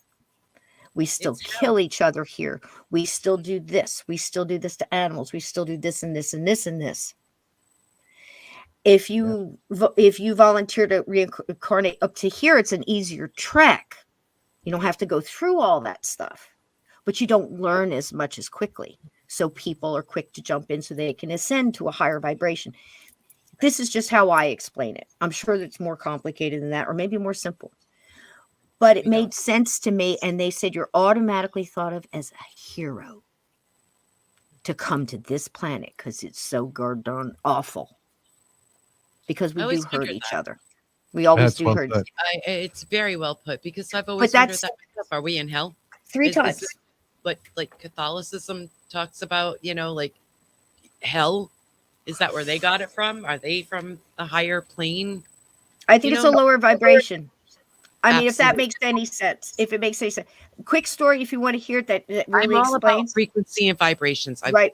Dig I this, love dig this. So I'm going to this medium, and I had gone to her a couple times. Actually, I took medium development classes from her. She's a wonderful lady named Barbara. She's passed now. Hi, Barb. And she got this great connection with my mom. My mom, in my book, I say that my mom was my greatest teacher in life and in death. I lost her at 11 and 1976. Yeah, do that math. So, so Back in our she, day. right.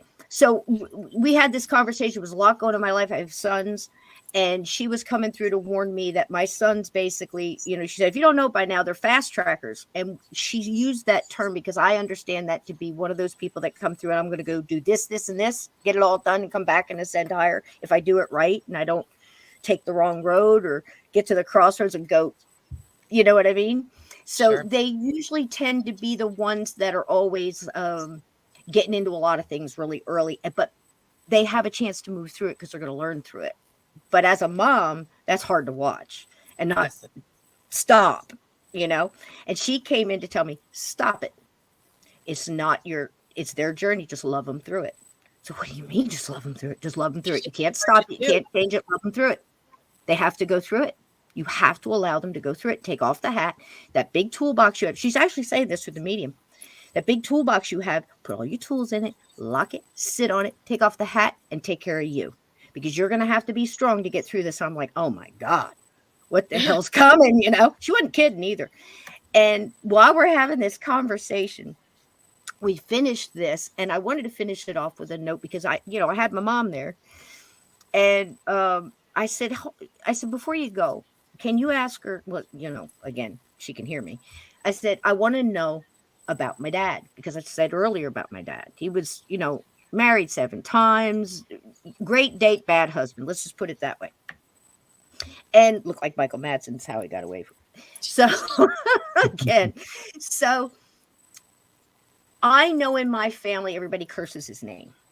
Now, what I said earlier about the energy and sending up love energy to help, with your pets and your lost loved ones and stuff, everybody has to grieve. Grieving is individual. Nobody can tell you how to do that. But what I suggest is don't end it on that. Send up a happy thought, a funny joke, a wonderful, fun memory. Take your shoes off and dance barefoot in your kitchen to 50s music, if that's what it takes to lift our vibration. Yep. And help them.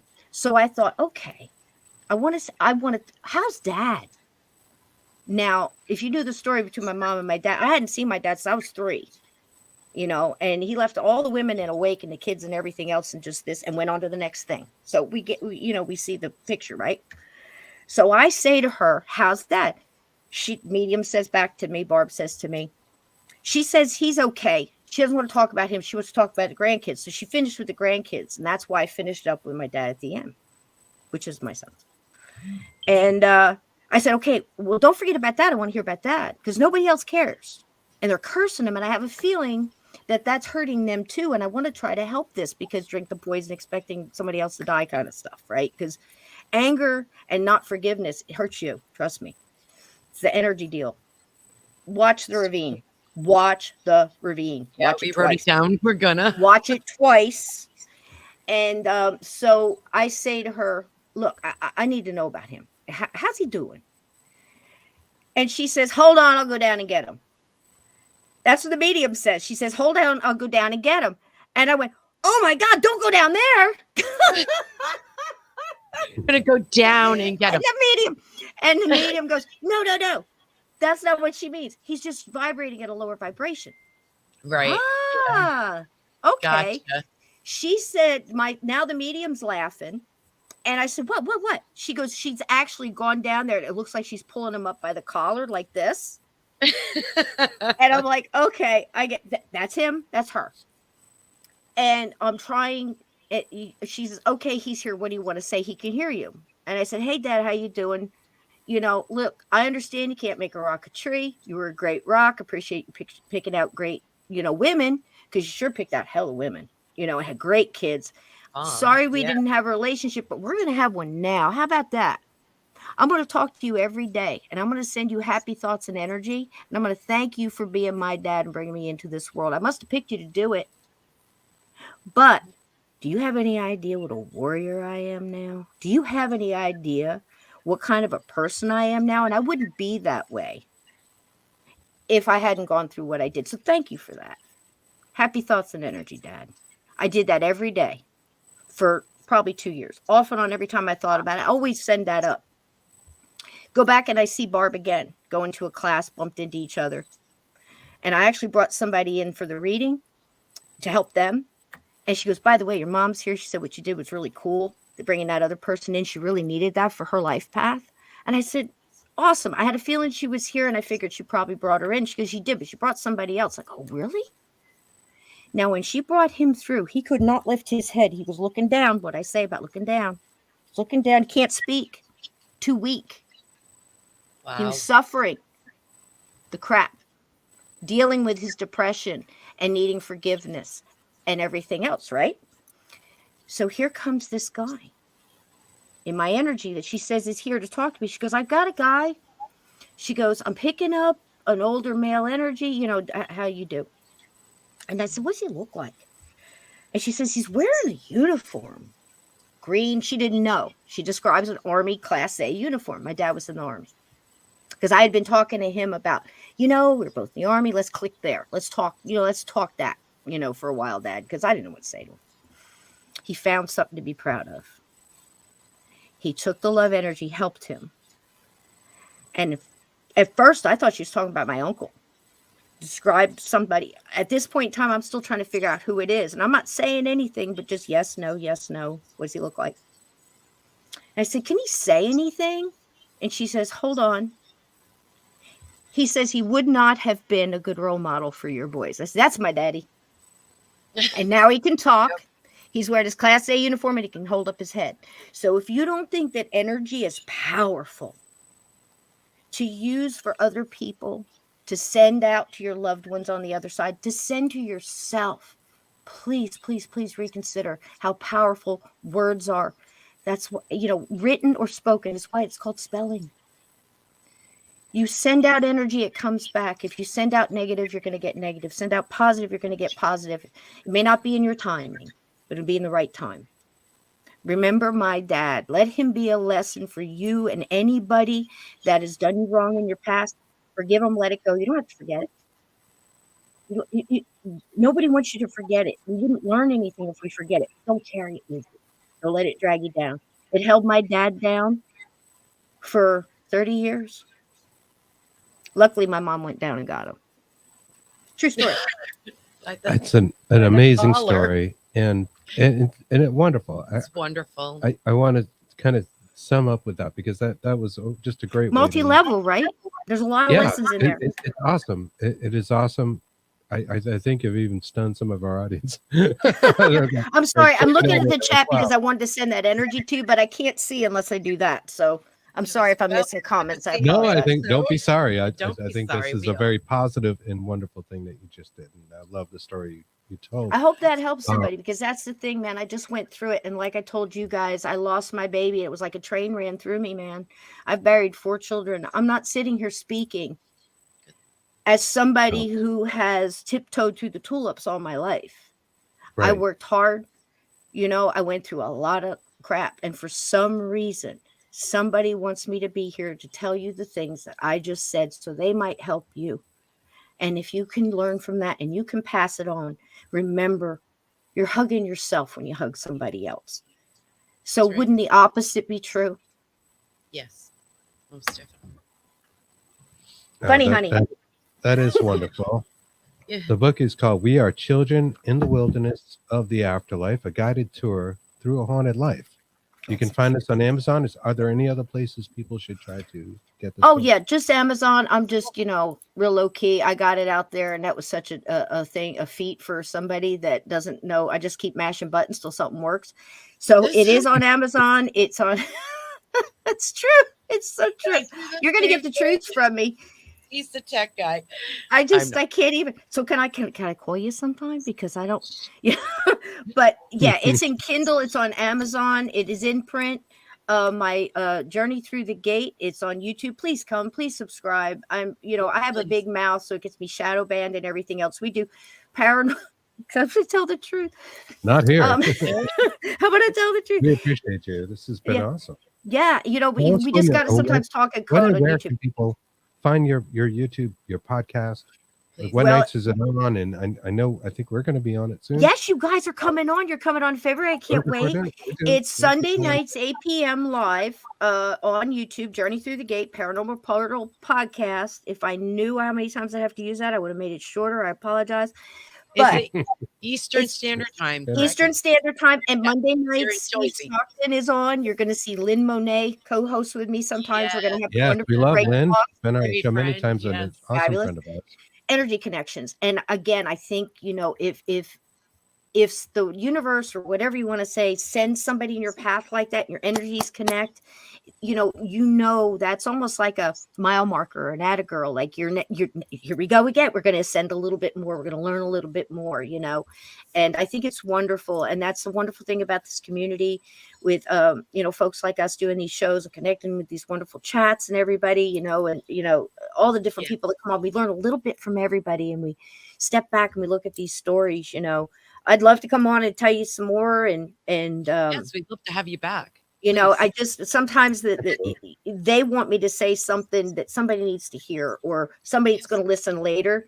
So I say some pretty wild stuff sometimes, but sometimes I don't know why. But then we're known for saying kind of we put that out there as well. So right, I think we're a great match for each other, and we love having you on. This has been wonderful. fabulous. Oh, And thank you. I Love want having everybody to check out your book and check out your podcast, and certainly we'll be putting some links on our pages. Thank you so much. for Yeah, you're going to hear upcoming people shows. in there. You're going to meet jumpers, grinners. There's wonderful stories in A Shot of Tequila, No Salt, about this haunted bar I pinned a bar at. So, that's, jumpers. You're going to see so many different things in there. And again, we're learning together. I'm not trying to shove anything down anybody's throat. It's just like these things happen, and All I'm right, still it's trying to called figure them out. Journey Through the Gate Paranormal Portal Podcast. Right. Jack asked us to repeat that. As soon as you get through about where, because I'm shadow banned, if you get through Journey Through the Gate, usually it'll pop up. But It'll you'll see probably my pop mug right on up. there. So Was a little I crispy. just have a quick question for you? Yes, was baby. Was your father's name Robert? no, but there's 3 Roberts. Okay. Somebody just popped up a message to me that is in our chats and asked me that. Yeah. She's a medium. Are you so- getting something from Robert? Because I'd love to hear it. Okay. I'd love to hear I'll it. send her to you. Please do. Please do. Because I was will. actually thinking about him today. And I got Aw. a message from somebody else that was with him as well. So I would love that, because we can't do this for ourselves. Right. And I exactly. think that's part of the Next- message. I think that's part of the message, guy. And then I'll shut up. You can't do this for yourself. You need other people. And if that's we not a don't do it. message, I don't know what is. I just know what wanted I mean? it was such a great story. I wanted to make sure we get everything out right after that, in case Yeah. you lost people. No, we so agree with you. This has been great, and to see so many, parallel thoughts. That we Yes. definitely hit it off in the It's the right conversation. time. So that's Right beautiful. time. Definitely connected. Yes. Mm-hmm. I'd love to learn more about what you guys do too. I'm trying to learn about the box, the equipment, and things like that to understand, because a lot of times that shows up at places I'm at, and you get like multiple things at the same time that all confirm each other, and I'm like, how much does anybody need, man? There's like all this stuff's going on. The People big still part of it deny, is having a sort of intuitive side too. I Oh, mean, it's wonderful. anybody can use the box, but having the two things working together definitely help. And there's something about it, chemistry, energy involved, and all of that makes a difference. But And anybody intent. can have an experience too. So And it intent. doesn't really matter. And I don't want people to feel Exactly. like, hey, I can't go do Intentions. this. Absolutely can do it. Yeah. That's how Absolutely. you develop some of those skills. So again, this has been great. Thank you so much, Thank you Sysco again. Thank you, guys. Murdoch, Yes. for joining Absolute our show. pleasure, man. Absolute That's pleasure. And everybody in the chat, just understand, if you look at this like you're learning, I know it sounds crazy. Like, why did I go through that? Why would my spirit guides let me hit the tree? Sometimes you got to hit the tree. One of my elders said to me once, the best way to help somebody fix a broken leg is to have had a broken leg. How are you going to learn anything if you don't go through the dark stuff? You learn to appreciate the light. Keep the lights on, everybody, just like Motel 6. Love that. Excellent. This has been wonderful. Stick around. We're just going to wrap up and Yes. we'll be right back. Thank you. Absolutely. Thank you. You're welcome. That's all the time we have for tonight. Thank you guys. Thank you everyone in the chat tonight. Big, great, wonderful group of you. Too many to name individually, but you know who you are, and we love you The guys. Lawrence, Kimberly, I need to Echo, go. Jack, Yeah. Reggie was out there. Carol Garcia, thank you so much. Carol, you're right on. And that's why I hate to start mentioning people because I I'll know. forget Brandon someone. Cooper. Anne-Marie Young, thank Yes. you. Everybody, thank you Reggie so much. Rendell. We'll be back next Thursday with the Dark Horse Paranormal Podcast. Thank you so much for listening. Have a great and safe weekend. We'll see you soon. Thank you. Bye-bye.